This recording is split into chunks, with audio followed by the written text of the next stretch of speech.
Dans cette vidéo, on va travailler sur sur au moins 2 exemples de relations en physique. La première, c'est la vitesse qui est donnée en fonction de la distance et de la durée. Et on verra pour la seconde plus tard. Donc, ce que l'on sait, c'est que la vitesse, souvent, elle est donnée en kilomètres par heure, ce qui veut dire qu'on divise des kilomètres par des heures. Donc, c'est la distance divisée par la durée. Donc, pour plus de facilité, je vais écrire ici quand même distance, durée, et donc la vitesse. Voilà. Comme ici, t, c'est une durée, donc c'est un écart entre 2 instants, il arrive que l'on écrive devant delta, delta t, c'est-à-dire delta, ça veut dire l'écart en mathématiques. Donc pour plus de facilité, moi je ne vais pas l'écrire, je vais laisser t, mais on pourra écrire delta t par la suite. Donc ce que l'on veut, c'est trouver une égalité maintenant qui donne la distance en fonction de la vitesse et du temps. Ce que l'on sait en mathématiques, ce que je vais écrire ici, on sait que si on aime bien travailler sur les fractions et on sait travailler sur des égalités de fractions, donc ou une écriture fractionnaire, si on a deux nombres en écriture fractionnaire égaux, alors on a des produits en croix qui sont égaux, ce qui veut dire que premier produit en croix, A fois D, égale deuxième produit en croix, B fois C. Donc évidemment, il faut que B soit différent de 0 et D soit différent de 0. Donc on a vu ceci en leçon, vous l'avez vu en quatrième. Donc on a la réciproque aussi, mais nous ce qui nous intéresse c'est ce sens-là. Donc ce que l'on aimerait, puisqu'on sait travailler sur des égalités de nombres en écriture fractionnaire, en revenant sur la vitesse ici le temps, et la durée, on aimerait bien avoir une fraction. Donc on va écrire tout simplement ici V sur 1, puisque quand on divise par 1, on ne change pas le résultat. Donc maintenant, ça y est, on a une égalité avec deux nombres en écriture fractionnaire. Donc on va utiliser l'égalité des produits en croix. Premier produit en croix, c'est V fois T. Deuxième produit en croix, c'est 1 fois D, ce qui vous donne V fois T égale D. Ça y est, on a la relation qui donne la distance en fonction de la vitesse et de la durée.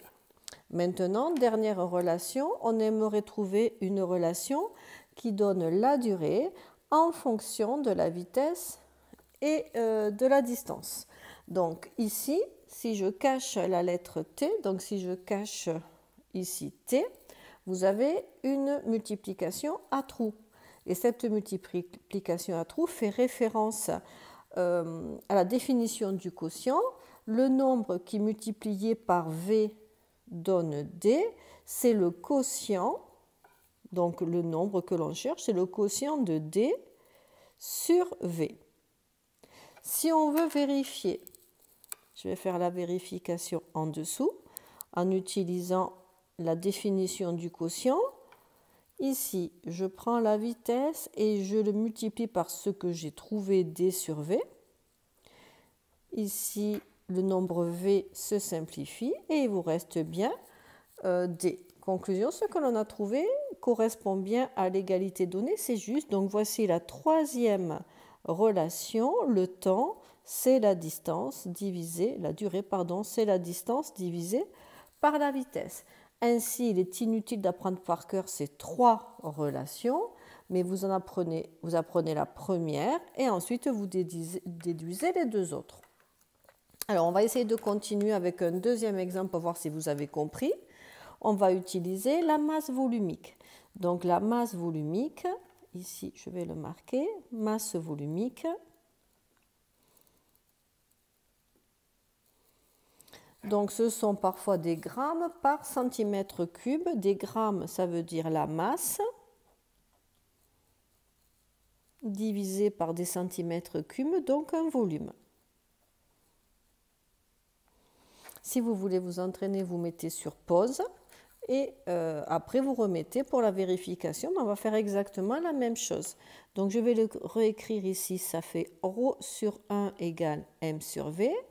On a une égalité entre deux nombres en écriture fractionnaire. Donc, on peut utiliser l'égalité des produits en croix. Premier produit en croix, c'est ρ fois v. Deuxième produit en croix, c'est 1 fois m. Donc, ça y est, on a la masse en fonction de la masse volumique et du volume ρ fois v. Et donc maintenant, ce que l'on veut, c'est le volume. Donc pareil que tout à l'heure, je vais d'abord réécrire sans le 1 fois, puisque ça donne m. Donc pareil que tout à l'heure, on cherche le nombre qui multiplié par ρ donne m. C'est par définition le quotient de m sur ρ, donc v égale m sur ρ. Comme tout à l'heure, on peut faire la vérification.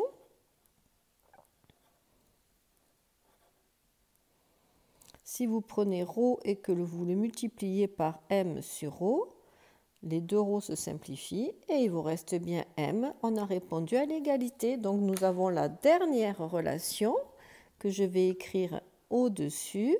Le volume, c'est la masse divisée par la masse volumique. Et donc, vous avez la première relation, vous en déduisez les deux autres.